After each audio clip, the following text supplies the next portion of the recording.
I dated my ex Jane for about 7 years. During that time, I got pretty close to her divorced parents, especially her father Dan. My dad died when I was young, and Dan played somewhat of a parental role model for me, which I really appreciated. I broke up with Jane about 4 months ago because it was clear our futures no longer aligned. A few weeks ago, Dan passed away, which I was and still am very upset about. It turns out that he updated his will about 1 year ago and actually left me about $150K. We were dating at the time. I had no clue he did this. In the will, I wasn't referred to as his daughter's partner. It just named me. He also left money to Jane, her siblings, his own siblings, and some to charity. After his death, this all came out, and I was very surprised that he left me anything, but I was grateful. It's not a ton of money, but it will be enough for a nice down payment on a house and some savings. Since it came out, though, Jane and her siblings are absolutely pissed and are demanding I give the money back to them and deny what was left to me. My friend is an attorney who works with inheritances and says I'm absolutely in the clear. He said if it mentioned me as Jane's partner, they might have somewhat of a case, but because it didn't, I'm totally fine. I have some mixed feelings on keeping it, but it will be a huge help to me, so I'm leaning towards keeping it. Am I the a-hole if I do? Not the a-hole. It really does sound like Dan wanted you to have the money, independent of your relationship with Jane, because he'd come to like you and wanted to support you in your own right. Not the a-hole. The fact that he didn't mention you as a partner in the will says to me that he obviously thought very highly of you and was prepared to give you the money whether you were with his daughter or not. Enjoy the money and the memories you have of him. Her family may not like it, but as mentioned by a lawyer, you're in the clear. Not the a-hole. And personally, I think he meant for you to have it either way. If he meant it to be a shared asset with you and girlfriend, he would have named both of you, or left it just to her. He had 4 months to change his will if he really didn't want you to have it. $150K is a ton of money. So I'm just going to say that if it's not a ton of money to you, maybe consider helping out someone that it would mean something to, as a lasting legacy to a person who was like a father figure to you. Maybe big brothers and sisters. My 40 female, boyfriend, 36 male, have been together for 2 years.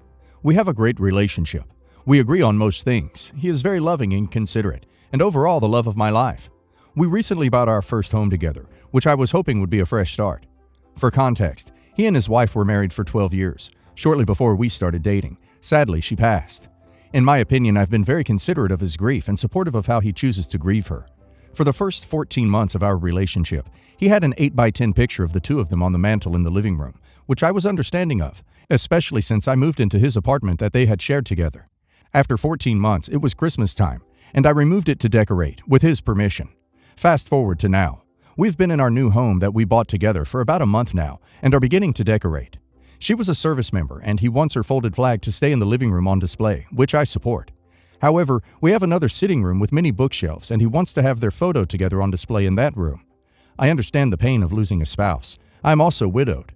I know how devastating and empty it can feel. But I simply would like for this home to be a fresh start for the both of us. It's free of trauma and heartbreak, and I want it to be our place together. I do not wish for him to get rid of the photo, just not display it in our main living areas. This is really an issue for him and is causing him lots of stress, and he is becoming increasingly emotional and depressed. We cannot come to an agreement or move past it. It's all causing lots of tension in our relationship that neither of us want. We aren't aggressive and basically never fight, so this issue is hard for us to navigate. I've also noticed he still keeps 2 photos of her in his nightstand drawer and a few other keepsakes.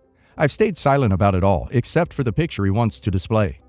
I understand he wants to cherish her memory, and I know had she not passed, they'd still be happily together. But given the circumstances, I want to move forward. Am I the a-hole? No a-hole. Your husband is still grieving. He was married to his first wife for 12 years, and he wants to cherish her by displaying her memory in the living room. At the same time, you're widowed too, but the difference is that you want to forget your past so you can have a fresh start at your new home. You need to sit down and talk with your husband about this and come up with a compromise. Maybe you won't have it in the living room, but it would be good to put in the bedroom. OP, your husband does not want to forget her yet, and you need to understand that. He loves you, but needs to cherish his first wife's memory. No a-hole. You and he began dating soon after his wife's death, it seems, and you moved into their apartment less than a year after her death. Is that right? He has not properly grieved the loss of his wife. He did not give himself enough time to fully comprehend his grief.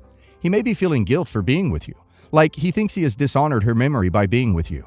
The agreement about displaying the photograph and flag and his insistence they be prominent in the shared space of your new home is an indication he may benefit from grief counseling or couples counseling for both of you.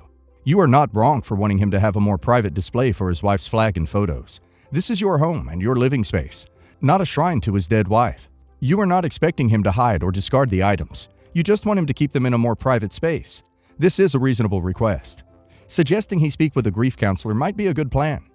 No, a-hole. He's not ready to be in a relationship with you. You said you got together shortly after she died. I think you are a rebound. You're a placeholder. You are company so he won't be alone. He's showing you that her ghost takes priority in his home with you. Please listen to what he's showing you. He's never going to be the man you want him to be because he's still hers. My wife, Kim, 36 female, and I, 33 male, just got married, but have been together for 7 years. We've been engaged the past 3 years. I met a lot of her family during our relationship. With the exception of her parents and one aunt, the rest have been polite, but aloof when I've seen them. Her parents and aunt have always been very nice, warm, and welcoming, and treated me like family once it became clear we were serious about each other. The first couple years it didn't bother me. What did start to bother me was when we were living together and engaged. The holiday cards would be sent and they'd be addressed only to Kim, whereas her brothers' and sisters' cards were addressed to her siblings and their spouses. Her parents had invited me to some outings with the family, only to have the invitation rescinded because aunts, uncles, cousins didn't want non-family members there. Kim would get invited to birthday parties or cookouts, and I wouldn't be. And that's fair enough since it was their parties, and they get to pick their guests. The only times I've had to interact with them was at things hosted by Kim, her parents, or the good aunt. The straw that broke the camel's back for me was last year. My mother-in-law sadly passed away. Come the funeral, I was not allowed to sit with Kim.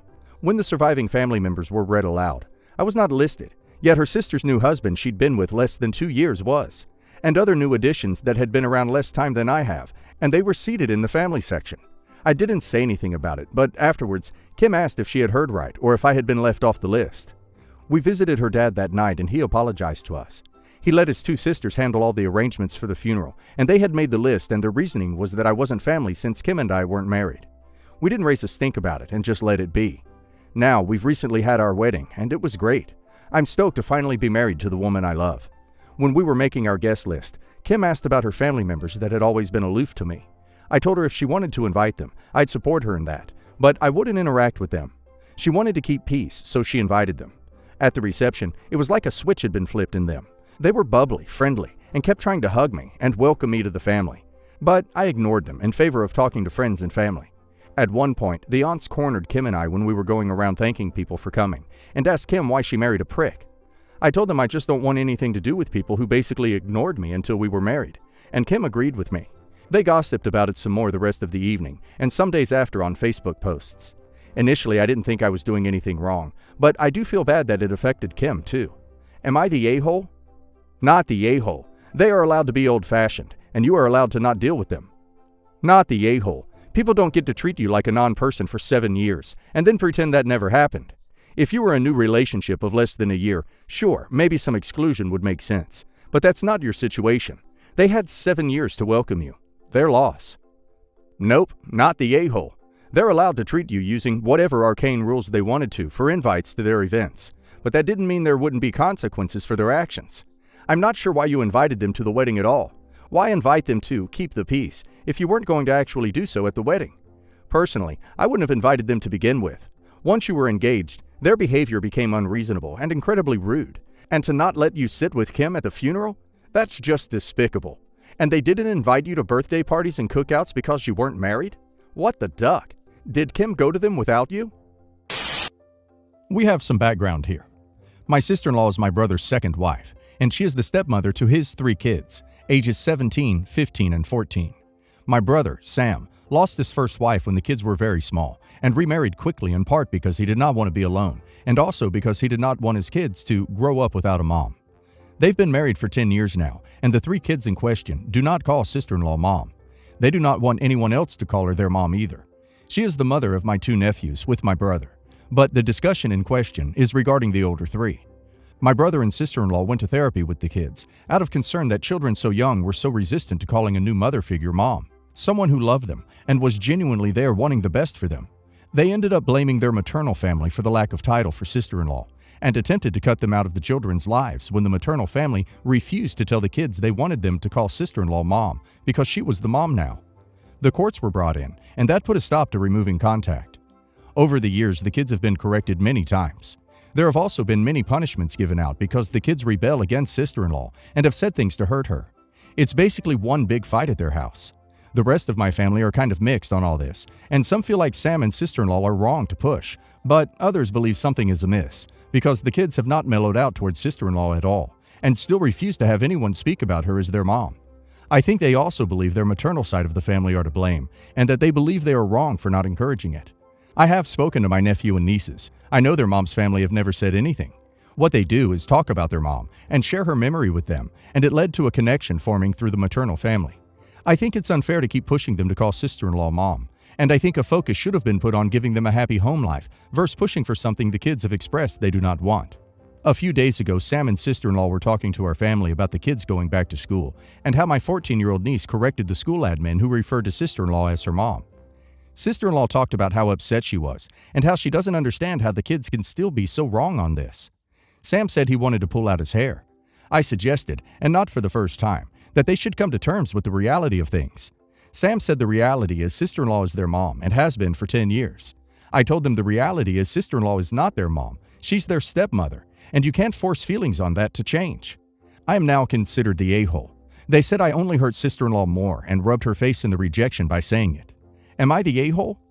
Not the a-hole. If the kids were 7, 5, and 4 when they lost their mother, then they were old enough to have coherent memories and a proper relationship with her. Therefore, it's ludicrous for your brother and sister-in-law to think that they can just wipe her away and install sister-in-law as mommy. Wanting to be considered a mother figure is understandable, but the notion that she is their mom is insulting to the memory of your brother's late wife, and if I were those kids, I'd be really put off too. Sister-in-law needs to back the heck off, or those kids are going to hate her guts forever. Not the a-hole. They're calling you an a-hole because you're saying a truth sister-in-law doesn't want to hear. That 10 years later, the ship is well and truly sailed, and they'll never call her mother. They're pointing fingers at the maternal family, but honestly, I think brother and sister-in-law dug the majority of the grave themselves from violently trying to pry the kids from their presumably loved grandparents, and for all the punishments they'd given out over the years. I wouldn't want anything to do with either of them after all those stunts, and would probably get way too much satisfaction from denying sister-in-law all the time. If bro and sister-in-law are throwing such a hissy fit now, I'm dreading the meltdown that will happen when the kiddos hit 18 and run for the hills. Not the a-hole. Yikes, though.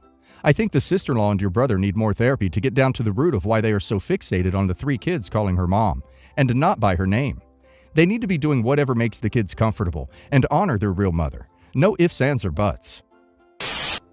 I'm a 25-year-old Indian woman. I have 2 older brothers, 38 and 24. I was married off at 18 to my ex-husband. He was 26 then. My parents had to give less dowry as my in-laws wanted to marry off X in a hurry. After marriage, all I had to do was cook a meal, stay with my mother-in-law during the day, and have S with my husband at night. Then I found out my husband was cheating on me with his long-term girlfriend. I told mother-in-law. I was asked to ignore it or make sure he loved me so he would not stray. His girlfriend got married. Husband started sleeping with everyone that he could and drinking. I was blamed for his behavior. After 2 years, we realized I was not getting pregnant and could not get pregnant. Not gonna lie, I was relieved. My in-laws were not. Nobody would talk to me. I spent my days in silence. My mother was happy I was married off. She did not care for my problems. My father could not care less as his responsibility was done. Then father died. Older brother moved back to India. I saw him after my wedding for the first time. My father's business is now being handled by my brothers. I was not left any inheritance or shares, but brothers gave me a part of theirs and said I should divorce my husband. Older brother came to my house and created a huge scene and took me to his home. I lived there till my divorce was finalized. I've been divorced for a year now. Brothers bought me a nice apartment to live in. My sister-in-laws are very nice, but I am a failure. I have no brains. All I do is watch K-dramas, cook twice a day, and go to the mall. I tried dating, but got harassed by a man who found out I was a rich divorcee.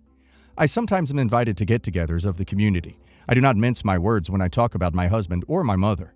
My husband and father-in-law had requested me to keep quiet about divorce, but I went ahead and told everyone I met.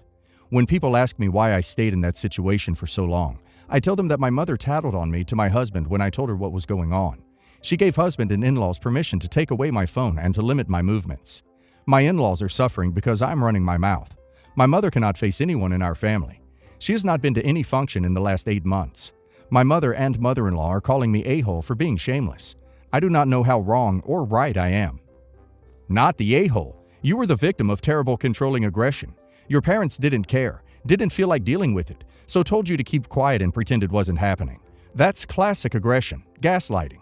I'm really glad your brothers helped you get out of that situation. I think you'd be best served by trying to find something that would make you happy. Whether that's a career, a partnership, or something else entirely, only you can say. Not the a-hole. I'm not sure culturally, but you tried to seek help and were blamed for seeking help, as well as blamed for your ex's misdeeds. They restricted your movement and did what they could to keep you in an aggressive situation for their own appearances. If they didn't want to look bad, they should have helped you, and now they're facing the consequences of their actions. Once again, not the a-hole. Not the a-hole. Time to look after yourself. Get enrolled in a community college or the equivalent where you live. Build your self-esteem. See if you can get a job. The thing to do now is deciding how you are going to move forward. Don't deal with these people anymore. I imagine there are cultural issues at play here, so I don't know what to advise there. If you can put this marriage and these people behind you, it might be best for you. Your in-laws brought their suffering on themselves. Your mother seems to be suffering because she did not support you. The question is whether she feels bad about not being on your side, or people finding out that she was not on your side. Your brothers and sister-in-law sound wonderful. You'll be fine. Don't be so hard on yourself.